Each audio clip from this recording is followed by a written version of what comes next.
नमस्कार दर्शक बंधु आपण को आम चैनल को स्वागत। आज कार्यक्रमटी समस्त कर्कट राशि व्यक्ति विशेषों बहुत अधिक गुरुत्वपूर्ण रही कारण यही वीडियो रे आपणकर संपूर्ण मार्च मासटी केमिति रहिबो कौन परिवर्तन आसीबो आपणक जीवन रे ता सहित ग्रह मानकर गोचर राशि परिवर्तन आपणक पई केमिति रहिबो एवं केउं क्षेत्र रे आपण को अधिक परिवर्तन मिलिबो एही वीडियो रे विस्तृत भाव रे आलोचना करिबा एवं ता सहित आपणकर राशि कर्कट हेले मध्य आपणक नक्षत्र अनुसार शुभ प्रभाव पड़िबो ना अशुभ प्रभाव पड़िबो एवं सबुठारु बड़ कथा हेउची कौन रही प्रतिकार जहाँ आपणकर अशुभत्व को दूर करिबारे साहाय्य करिबो एवं शुभाशुभ फल को द्विगुणित करिबारे साहाय्य करिबो एही वीडियो रे विस्तृत भाव रे आलोचना करिबा। देखंतु फेब्रुआरी मासरे आपणकर 3टी दोष लागिथिला पापकृति दोष ग्रहण दोष एवं अंगारक दोष जो कारणरू आपणकर भाग्य आपणकर साथ देउ नथिला किंतु एही मार्च मासरे एही 3टी दोष आपणकर शेष हेबा पई जाउछि जहा फल रे आपणकर भाग्य देव आपणकर साथ एवं आपणकर किछि असंपूर्ण कार्य हेबो संपूर्ण एवं आपणकर किछिटा मनस्कामना बा अभिलाष पूरण हेबा पई जाउछि। तेबे एही मार्च मासरे कोन परिवर्तन आसीबो आपणक जीवन रे एवं केउ क्षेत्र गुड़िक आपणकु सावधान रहिबाकु पड़िबो एही वीडियो रे विस्तृत भाव रे आलोचना करिबा। किंतु वीडियोटी आरंभ करिबा पूर्वरु जदि आपणकर भी कर्कट राशि होइथाए एवं आपण भी ईश्वर को आंतरिक भक्ति एवं विश्वास करंती तबे वीडियोटी को लाइक करंतु कमेंट बॉक्स रे जय जगन्नाथ जय मां लक्ष्मी अवश्य लिखि दियंतु ता सहित आम सह जोगाजोग करिबा पई वीडियोर मध्य भाग रे एक व्हाट्सएप नंबर टी दिया जाइछि जो नंबर साहाय्य रे आपण आम सह जोगाजोग करी निजर नूतन कुंडली प्रस्तुत करि परिबे कुंडली विश्लेषण कराई परिबे किंबा आपणकर चाकरी विवाह व्यवसाय प्रेम संपर्क शिक्षा स्वास्थ्य को नहीं किछि समस्या रहिछि तार सहजरे एवं स्वल्प मूल्य रे आपण समाधान करि परिबे सेथिपई आपण आम सह वीडियोर शेष पर्यंत जोड़ी होई रुहंतु एवं व्हाट्सएप नंबर माध्यम रे आम सह जोगाजोग करी निज समस्यार खूब कम मूल्य रे समाधान करंतु। एबे आसंतु कार्यक्रमटी को आग को बढ़ाइबा एवं जानिबा एही 3टी दोष पई आपणकर जो समस्या गुड़िक बढ़ी जाइथिला विशेष भाव रे आपणकर जो स्वास्थ्य समस्याटी बढ़ी जाइछि एवं आपणकर करज ऋण जो बढ़िबार लागिछि आपण सुझिबाकू चाहिले मध्य किछि ना किछि कार्य आसुछि आपण सुझि पारु नाहंती जो कारणरू आर्थिक समस्या पई आपण दुश्चिंतारे रहुचंती एवं देखंतु कर्कट राशि विद्यार्थी माने मध्य सेमानक शिक्षा क्षेत्र में बहुत अधिक चिंतित एवं टेंशन रे रहिबा सहित समस्या मध्य देखुचंती परिश्रम अनुसार सेमानकु सफलता प्राप्त हेउ नथिला ता सहित आपण माने चाकरी पई चेष्टा करी मध्य आपणकु विफलता मिलुथिला आपणकु चाकरी प्राप्ति होई पारु नथिला एवं देखंतु आपणक प्रेम जीवन हेउ बा वैवाहिक जीवन हेउ एही दोष गुड़िक पई आपणकर संपर्क रे समस्या बढ़ी दूरता बढ़ुची बुझामणा ठीक रहू नाही किंतु जहाँ भी समस्या आपणक जीवन रे चलीथिला एही मार्च मासरे हेबा पई जाउछि दूर। तेबे सर्वप्रथमे जानिबा आपणकर नक्षत्र अनुसार की प्रभाव केउ क्षेत्र रे पड़िबा पई जाउछि। देखंतु आपणकर कर्कट राशि रे 3टी नक्षत्र रहिताए पुनर्वसु कर्कट बा 7/4 पुष्या कर्कट बा 8/4 अश्लेषा कर्कट बा 9/4। तेबे सर्वप्रथमे जानिबा पुनर्वसु कर्कट राशि व्यक्ति विशेषंकर एही मार्च मासटी केमिति रहिबो। देखंतु आपणकर नक्षत्राधिपति हेउछंती देवगुरु बृहस्पति एवं गुरु आपणक द्वादश भाव रे विराजमान करिसंती जे कारणरू आपणकर टिके खर्च रे वृद्धि घटुची आपणकर मेडिकल रे अजथा खर्च गुडाई पडुची। देखंतु एही सब समस्या गुड़िक आपणकर एही मार्च मासरे कमेबा पई जाउछि जदि आपण तीर्थ यात्रा करिबा पई चाहुथिले किंबा किछिटा दूर यात्रा करिवार थिला विदेश जिबा पई चाहुथिले आपणक जन्मस्थान ठारू दूर रे रही किछि कार्य करिबा पई चाहुथिले तेबे आपणक पई अति उत्तम समय रहिबो।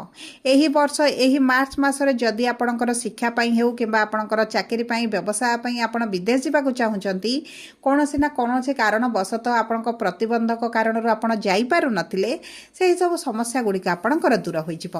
ଆପଣ ଯଦି ବୈଦେଶିକ ମୁଦ୍ରା ଇନକମ୍ କରୁଛନ୍ତି ତେବେ ମଧ୍ୟ ଆପଣଙ୍କର ରୋଜଗାରରେ ବୃଦ୍ଧି ଘଟିବ। ଆପଣଙ୍କର ମାନ ସମ୍ମାନ ବୃଦ୍ଧି ହେବା ସହିତ ଯଦି ଆପଣ ମେଡ଼ିକାଲ ଲାଇନରେ କାର୍ଯ୍ୟ କରୁଛନ୍ତି କିମ୍ବା ସ୍ୱାସ୍ଥ୍ୟ ସେବା ଜନିତ କିଛିଟା କାର୍ଯ୍ୟ ରହିଛି ତେବେ ଆପଣଙ୍କ ପାଇଁ ବହୁତ ଅଧିକ ଶୁଭଦାୟକ ରହିଛି। ତା ସହିତ ଗୁରୁଙ୍କର ପଞ୍ଚମ ଦୃଷ୍ଟି ଆପଣଙ୍କର ସୁଖ ସୁବିଧା ଭୋଗ ବିଳାସ ଐଶ୍ୱର୍ଯ୍ୟ ବା ଚତୁର୍ଥ ଭାବକୁ ରହୁଥିବାରୁ ଆପଣ ଯଦି ନିଜ ଗୃହ ପାଇଁ କିଛିଟା ଯାନ କିମ୍ବା ଘର ଜାଗା କିଛି ବଡ଼ ଜିନିଷ କ୍ରୟ କରିବା ପାଇଁ ଚାହୁଁଛନ୍ତି ତେବେ ମଧ୍ୟ ଏହି ମାସଟି ଆପଣଙ୍କ ପାଇଁ ଅତି ଉତ୍ତମ ରହିବ। ତା ସହିତ ଆପଣଙ୍କର ରୋଗ ଋଣ ଶତ୍ରୁରୁ ମଧ୍ୟ ଆପଣ ମୁକ୍ତି ପାଇବେ। ଯଦି ଆପଣଙ୍କର ଗୁପ୍ତ ଶତ୍ରୁ କର୍ମକ୍ଷେତ୍ରରେ ବୃଦ୍ଧି ଘଟିଛନ୍ତି କିମ୍ବା ପରିବାର ଚତୁଃପାର୍ଶ୍ୱରେ ବୃଦ୍ଧି ଘଟିଛନ୍ତି ତେବେ ଆପଣଙ୍କର ଶତ୍ରୁମାନେ ଦୂରତା ବନାଇବେ ଏବଂ ତା ସହିତ ସୂର୍ଯ୍ୟ 15 ତାରିଖରେ ଭାଗ୍ୟର ଗୃହକୁ ଗୋଚର କରିବେ ମାନେ ଆପଣଙ୍କର ଭାଗ୍ୟ ଆପଣଙ୍କର ସାଥ ଦେବ। ତେଣୁକରି ଏହି ମାର୍ଚ୍ଚ ମାସରେ ଆପଣଙ୍କର ସ୍ୱାସ୍ଥ୍ୟକୁ ଟିକେ ଜଗିବେ। ଥଣ୍ଡା ଜ୍ୱର ଖାସ ସହିତ ଆଣ୍ଠୁ ଗଣ୍ଠି ଅଣ୍ଟାରେ କିଛିଟା ଦରଜ ହୋଇପାରେ ପେନ୍ ହୋଇପାରେ ନଚେତ ଆପଣଙ୍କ କର୍ମକ୍ଷେତ୍ର ଆର୍ଥିକ କ୍ଷେତ୍ରଟି ଭଲ ରହିବ। ଏବଂ ଏବେ ଆସନ୍ତୁ ଜାଣିବା କିପରି ରହିବ ପୁଷ୍ୟ କର୍କଟ ରାଶିର ବ୍ୟକ୍ତିବିଶେଷଙ୍କର ଏହି ସମ୍ପୂର୍ଣ୍ଣ ମାର୍ଚ୍ଚ ମାସଟି। ଦେଖନ୍ତୁ ଆପଣଙ୍କର ନକ୍ଷତ୍ରାଧିପତି ହେଉଛନ୍ତି ଶନି। ଭାଗ୍ୟର ଗୃହରେ ଏବଂ ଗୁରୁଙ୍କ ରାଶିରେ ବିରାଜମାନ କରିଛନ୍ତି। କିନ୍ତୁ ଯେହେତୁ ଶନି ନିଜ ନକ୍ଷତ୍ରରେ ରହିଛନ୍ତି ଆପଣଙ୍କର ଭାଗ୍ୟ ଆପଣଙ୍କର ସାଥ ଦେବ ଏବଂ ଆପଣଙ୍କର ସପ୍ତମାଧିପତି ଅଷ୍ଟମାଧିପତି ଶନି ହୋଇଥିବାରୁ ଆପଣଙ୍କର ବିବାହରେ ଯଦି ସମସ୍ୟା ଆସୁଥିଲା ତେବେ ଆପଣଙ୍କର ବିବାହ ହୋଇପାରେ। ମନପସନ୍ଦର ପ୍ରସ୍ତାବ ଆସିବ ଏବଂ ଆପଣଙ୍କର ଯଦି ବିବାହ କୌଣସି ନା କୌଣସି କାରଣବଶତଃ ବିଳମ୍ବ ହେଉଛି କିମ୍ବା ଆପଣଙ୍କର ଆଗକୁ କଥା ବଢ଼ିପାରୁନଥିଲା ତେବେ ମଧ୍ୟ ଏହିସବୁ ସମସ୍ୟା ଗୁଡ଼ିକ ଦୂର ହୋଇଯିବ। ତା ସହିତ ବୈବାହିକ ସମ୍ପର୍କରେ ଯେଉଁ ସମସ୍ୟା ଗୁଡ଼ିକ ବଢ଼ିଯାଇଛି ଉଭୟଙ୍କ ମଧ୍ୟରେ ଦୂରତାଟି ବଢ଼ିଯାଇଛି ବୁଝାମଣାରେ ଠିକ୍ ରହୁନାହିଁ ତେବେ ମଧ୍ୟ ଏହିସବୁ ସମସ୍ୟା ଗୁଡ଼ିକ ଆପଣଙ୍କର ଧୀରେ ଧୀରେ ଦୂର ହେବା ଆରମ୍ଭ ହେବ। ଏବଂ ଏହି ସମୟରେ ଯଦି ଆପଣ ଭାଗ୍ୟ ଭରସାରେ କିଛି କାର୍ଯ୍ୟ କରନ୍ତି ଆପଣଙ୍କର ଯଦି ନୂତନ କାର୍ଯ୍ୟ ଆରମ୍ଭ କରନ୍ତି ନୂତନ ଚାକିରି ପାଇଁ ଚେଷ୍ଟା କରନ୍ତି ତେବେ ଆପଣଙ୍କ ପାଇଁ ଅତି ଉତ୍ତମ ରହିବ। ଦେଖନ୍ତୁ ମାର୍ଚ୍ଚ ମାସଟି ସରକାରୀ ଚାକିରି ପାଇଁ ବହୁତ ଅଧିକ ଶୁଭଦାୟକ ରହିଛି। ଯଦି ଆପଣ ସରକାରୀ ଚାକିରି ପାଇଁ ପରୀକ୍ଷା ଇଣ୍ଟରଭ୍ୟୁ ଏଣ୍ଟ୍ରାନ୍ସ ଦେଉଛନ୍ତି ତେବେ ଆପଣଙ୍କୁ ଅତି ଉତ୍ତମ ଫଳ ପ୍ରାପ୍ତ ହେବ। ତା ସହିତ ଯଦି ଆପଣଙ୍କ ପ୍ରେମ ସମ୍ପର୍କରେ ଅଛନ୍ତି ପ୍ରେମ ବିବାହ କରିବା ପାଇଁ ଚାହୁଁଛନ୍ତି ତେବେ ମଧ୍ୟ ଆପଣଙ୍କ ଭାଗ୍ୟ ଆପଣଙ୍କର ସାଥ ଦେଉଛି। କୌଣସି ନା କୌଣସି ସୂତ୍ରରୁ ଆପଣଙ୍କୁ ଅଚାନକ ଧନ ପ୍ରାପ୍ତି ହୋଇପାରେ ଏବଂ ଅର୍ଥକୁ ନେଇ ଯଦି ଆପଣଙ୍କର ସମସ୍ୟା ପାଇଁ କୌଣସି କାର୍ଯ୍ୟ ଅଧାରେ ରହିଯାଇଥିଲା ତାହା ମଧ୍ୟ ଆପଣଙ୍କର ପୂରଣ ହୋଇଯିବ। ଏବଂ ଦେଖନ୍ତୁ ଏହି ସମୟ ମଧ୍ୟରେ ଆପଣଙ୍କ ଖାଦ୍ୟ ପାନୀୟ ଉପରେ ଆପଣଙ୍କୁ ଟିକେ ଦାୟିତ୍ୱ ନେବାକୁ ପଡ଼ିବ ନଚେତ ପେଟରେ କିଛିଟା ସମସ୍ୟା ଆପଣ ଦେଖିପାରନ୍ତି। ଗ୍ୟାସ୍ ଡାଇଜେସନ୍ ଖାଦ୍ୟ ହଜମର ପ୍ରକ୍ରିୟା କିମ୍ବା ପେଟରେ କିଛି ନା କିଛି ତ ଯନ୍ତ୍ରଣା ଆପଣ ଅନୁଭବ କରିପାରନ୍ତି। ସେଥିପ୍ରତି ଆପଣଙ୍କୁ ଟିକେ ଦୃଷ୍ଟି ଦେବାକୁ ପଡ଼ିବ ନଚେତ ଆପଣଙ୍କ ପାଇଁ ଏହି ମାର୍ଚ୍ଚ ମାସଟି ଶୁଭଦାୟକ ରହିଛି। ଏବେ ଆସନ୍ତୁ ଜାଣିବା ଅଶ୍ଳେଷା କର୍କଟ ବା 9/4 କର୍କଟ ରାଶିର ବ୍ୟକ୍ତିବିଶେଷଙ୍କର ଏହି ମାର୍ଚ୍ଚ ମାସଟି କେମିତି ରହିବ। ଦେଖନ୍ତୁ ଆପଣଙ୍କର ନକ୍ଷତ୍ରାଧିପତି ହେଉଛନ୍ତି ବୁଧ ଏବଂ ବୁଧ ଆପଣଙ୍କର ତୃତୀୟ ଭାବ ଏବଂ ଦ୍ୱାଦଶ ଭାବର ସ୍ୱାମୀ। ଦ୍ୱାଦଶ ଭାବରେ ଯେହେତୁ ଦେବଗୁରୁ ବୃହସ୍ପତି ଆପଣଙ୍କ ନକ୍ଷତ୍ରରେ ବିରାଜମାନ କରିଛନ୍ତି ଆପଣ ଯେକୌଣସି କାର୍ଯ୍ୟରେ ହାତ ଦେବେ ଆପଣ ସେଥିରେ ସଫଳତା ପ୍ରାପ୍ତି କରିବେ। ଯଦି ନୂତନ ଚାକିରି ପାଇଁ ଚେଷ୍ଟା କରୁଛନ୍ତି ନୂତନ କାର୍ଯ୍ୟ ଆରମ୍ଭ କରିବା ପାଇଁ ଚାହୁଁଛନ୍ତି ତେବେ ମଧ୍ୟ ସେଥିରେ ଆପଣଙ୍କୁ ଶୁଭ ଫଳ ପ୍ରାପ୍ତି ହେବ। କିମ୍ବା ଆପଣଙ୍କର ଯଦି ଏକ୍ସପୋର୍ଟ ଇମ୍ପୋର୍ଟରେ କାର୍ଯ୍ୟ କରୁଛନ୍ତି ଟିଚରସିପ୍ କରୁଛନ୍ତି କାଉନସିଲର ଅଛନ୍ତି କିମ୍ବା ଟ୍ରାନ୍ସପୋର୍ଟରେ କାର୍ଯ୍ୟ କରୁଛନ୍ତି ଅନଲାଇନ୍ ରିଲେଟେଡ୍ ଯଦି ଆପଣଙ୍କର କିଛି କାର୍ଯ୍ୟ ଅଛି ତେବେ ଆପଣଙ୍କୁ ସେଥିରେ ଆକାଶ ଛୁଆଁ ସଫଳତା ପ୍ରାପ୍ତି ହେବ। ଆପଣ ଯଦି ପାର୍ଟନରସିପ୍ରେ କିଛି କାର୍ଯ୍ୟ କରୁଛନ୍ତି ତେବେ ଆପଣଙ୍କ ପାଇଁ ଶୁଭଦାୟକ ରହିଛି। କିମ୍ବା ଆପଣଙ୍କର ଯଦି ଦୈନନ୍ଦିନ ରୋଜଗାର ରହିଛି ଡେଲି ଇନକମ୍ ଆପଣ କରୁଛନ୍ତି ତେବେ ମଧ୍ୟ ଏହି ମାର୍ଚ୍ଚ ମାସଟି ଆପଣଙ୍କୁ ଶୁଭ ଫଳ ପ୍ରଦାନ କରିବ। ତା ସହିତ ଦେଖନ୍ତୁ ଯଦି ଆପଣ ବିଦେଶରେ ପୂର୍ବରୁ ରହୁଛନ୍ତି ଏବଂ ସେଠାରେ ଚାକିରି କରିଛନ୍ତି ବ୍ୟବସାୟ କରୁଛନ୍ତି ତେବେ ଦେଖନ୍ତୁ ଆପଣଙ୍କ ଚାକିରିରେ ଇନକ୍ରିମେଣ୍ଟ ହେବ ଆପଣଙ୍କର ପ୍ରମୋସନ ହୋଇପାରେ ଚାକିରିରେ ସାଲାରୀରେ ବୃଦ୍ଧି ହୋଇପାରେ କିଛି ନା କିଛି ତ ଶୁଭ ପରିବର୍ତ୍ତନ ଆପଣ ନିଶ୍ଚିତ ଭାବରେ ପ୍ରାପ୍ତ କରିବେ। ଏବଂ ତାହା ସହିତ ଯଦି ଆପଣଙ୍କର କିଛିଟା ବ୍ୟବସାୟ ଚାଲିଛି ତେବେ ତାହା ମଧ୍ୟ ଆପଣଙ୍କ ପାଇଁ ଅତି ଉତ୍ତମ ରହିଛି ଏବଂ ଆପଣଙ୍କ ବୈବାହିକ ସମ୍ପର୍କରେ ଯେଉଁ ସମସ୍ୟା ଗୁଡ଼ିକ ଚାଲିଥିଲା ତାହା ଦୂର ହୋଇଯିବ। ପତି ପତ୍ନୀଙ୍କ ମଧ୍ୟରେ ଯଦି କିଛିଟା ସମସ୍ୟା ରହିଥିଲା ତାହା ମଧ୍ୟ ଆପଣଙ୍କର ଧୀରେ ଧୀରେ କମିବା ଆରମ୍ଭ ହୋଇଯିବ। ଯଦି କୋର୍ଟ କଚେରୀ କେସ୍ କିଛି ଆପଣଙ୍କର ଫସି ରହିଛି ସେଥିରୁ ଆପଣ ମୁକୁଳିବେ ଏବଂ ତାହା ସହିତ ଯଦି ଆପଣଙ୍କର ପ୍ରପର୍ଟି ସମ୍ବନ୍ଧିତ କିଛି ଲେନଦେନ କାରବାର ରହିଥିଲା କିମ୍ବା ଆପଣଙ୍କର କ୍ରୟ ବିକ୍ରି କରିବା ପାଇଁ ଚାହୁଁଥିଲେ ଏବଂ କରିପାରିନଥିଲେ ତେବେ ସେହିସବୁ କାର୍ଯ୍ୟଗୁଡ଼ିକ ମଧ୍ୟ ଆପଣଙ୍କର ସମ୍ପୂର୍ଣ୍ଣ ହୋଇଯିବ। ଏବଂ ଆପଣଙ୍କର ସନ୍ତାନ ପ୍ରାପ୍ତି ପାଇଁ ଯଦି ବିଳମ୍ବ ଦେଖୁଥିଲେ ସମସ୍ୟା ଦେଖୁଥିଲେ ସନ୍ତାନ ସୁଖରୁ ବଞ୍ଚିତ ଚର୍ଚ୍ଚିତ ରହିଥିଲେ ତେବେ ସନ୍ତାନ ପ୍ରାପ୍ତି ପାଇଁ ତ ବହୁତ ଭଲ ସମୟ ରହିଛି। ସବୁ ପରେ ଅଶୁଭତ୍ୱକୁ ଦୂର କରି ଶୁଭାଶୁଭ ଫଳକୁ ବୃଦ୍ଧି କରିବା ପାଇଁ ଆପଣ ପ୍ରତି ଗୁରୁବାର ଦିନ ହଳଦୀ ମିଶାଇ ପାଣିରେ ସ୍ନାନ କରନ୍ତୁ ଏବଂ ହନୁମାନ ଚାଳିଶା ପ୍ରତିଦିନ ପାଠ କରନ୍ତୁ। ଶନିବାର ଦିନ ଶନିଙ୍କ ମନ୍ଦିରରେ ସୋରିଷ ତେଲର ଦୀପଟିଏ ଅର୍ପଣ କରନ୍ତୁ। ପ୍ରଭୁ ଗଣେଶଙ୍କର ପୂଜାର୍ଚ୍ଚନା କରନ୍ତୁ।